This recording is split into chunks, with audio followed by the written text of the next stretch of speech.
Bhagavan is ready to give. ప్రాణం కావాల్సింటే ఇస్తాను, కానీ దుర్గుణాన్ని దూరం చేసుకోండి. Bhagavan is ready to give his life for you, but give up the bad qualities. కనుకనే సత్య సాయి అనేటువంటి పేరుకు తగినటువంటి గౌరవాన్ని ఇవ్వాలి. We should respect the organization ఎన్నో befitting సంస్థలు the ఈ holy రకంగా matchless జరుగుతున్నాయి. name. ఎన్నో సంస్థలు ఈ రకంగా జరుగుతున్నాయి. There are many organizations in the world. ఏ సంస్థలు అయినా కానీ స్వామి పేరు పెట్టుకున్నప్పుడు సత్య అన్నప్పుడు సత్య మార్గంలో పోవాలి.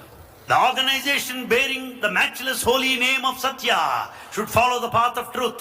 ఈ సత్యన సాయి అని పేరు పెట్టుకొని సత్యాన్ని పలకపోతే ప్రయోజనం ఏంటి? With the name of Satya Sai, if we don't speak truth, what for is the name? నోరెత్తితే అబద్ధము, By the time we speak, కాలు it's full of పెడితే lies. అధర్మము, And all our actions are unrighteous. మొహం తిప్పితే ప్రేమనే ఉండదు. And our face does not show any love. కనుకనే మనము ఆ సత్య ధర్మాన్ని ప్రేమతో మనం పెంచుకున్నప్పుడే ఆ సంస్థలు కూడా బాగా పెరుగుతాయి. Therefore, when we develop truth and righteousness on the foundation of మొట్టమొదటి love, మీరు the organization ఈనాటి will నుండి grow. కూడా ప్రేమతత్వాన్ని, Today, this principle of love సత్య మార్గాన్ని, and the path of truth ధర్మతత్వాన్ని and also righteousness, అభివృద్ధి పరచుకోవాలి. we have got to develop them. అదే మీరు చేయవలసినటువంటి పని. That's what we are supposed to do. దైవ సంస్థలని పెట్టుకోవటమును దానవ కర్మలు ఆచరించటము ఇది మంచిది కాదు. Being the organization of the divine, our deeds cannot be demonic. కనుక సత్యమైనటువంటి మార్గంలో సత్య మార్గమును ప్రవేశపెట్టాలి. So we should follow the path of truth in a righteous way.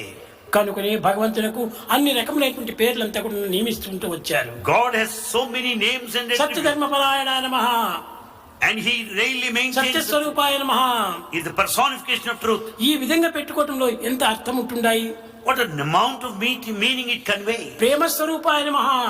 Is embodiment of love. ప్రేమనే మానవుని యొక్క ప్రధానమైన పత్రం. And love is the main principle of human life. అలాంటి ప్రేమ లేనటువంటి యొక్క దీని ప్రయోజనం ఏమిటి? Without life, what for?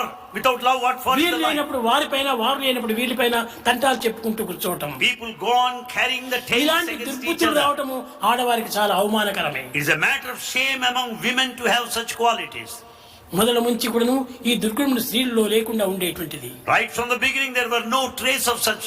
నా యొక్క ఉద్దేశము చదువులు పెరుగుతూ రావటం వల్ల దుర్గుణాలు కూడా పెరుగుతూ వచ్చాయి. Bhagavan feels that there's more and more of education today. చదువులన్నీ There's more చదివి and more of bad చాలా qualities. వివేకి అయి మగిడి తన్నెరు కూడా మందమతుడు. With all the education specialization, man does not know his true ఎంత identity. చదువు చదివి ఏ రీతి ఉన్నను హీనుని కూడా మానలేడు. With all the high education, a mean man would never give up his mean mind. తరచి చదువ తర్కవాదమే కాని పూర్ణ జ్ఞానం ఎప్పుడు పొందలేడు. The education, after all, helps you to argue with each other, but not earn ఇలాంటి total knowledge. చదివి చావంగనేటికి After all acquiring this knowledge, why should we die?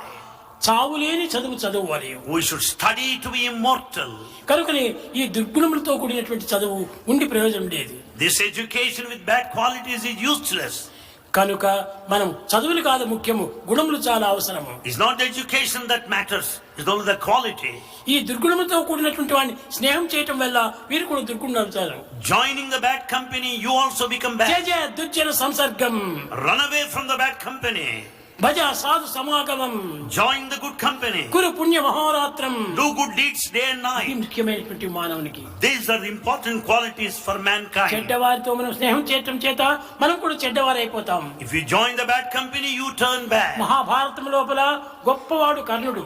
In Mahabharata, Karna is a mighty man. కర్ణుడు సర్వ విద్యలు సంపూర్ణంగా నేర్చుకున్నటువంటి He వాడు. is an expert in archery.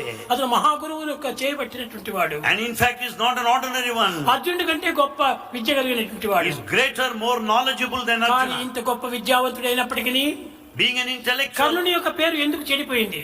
why did he get a bad name, Karna? Duryodhana దుశ్శాసనాదుల యొక్క సంపర్కం చేత తన పేరు పాడైపోయింది. Because Karna joined the bad company of Duryodhana and Dusyasana. కనుకనే అంత గొప్పవాడే ప్రయోజనం ఏమిటి? So though he is so great, కర్ణుడు అంతటి వాడు కడపటికి ఏమయ్యే? what happened to Karna, such a great man, at the end? కనుకనే మనము ఎన్ని విధములు చదివినప్పటికీ బుద్ధి సరిలేకపోతే అన్ని వ్యర్థమైపోతుంది. When our mind is not proper, everything would be in దుస్సంగంలో vain. దూరంగా మనం పోవాలి. We should run away from the bad company. అప్పుడే నిజమైనటువంటి యొక్క తత్వము. Then you'll have your true nature. కనుక విద్యార్థి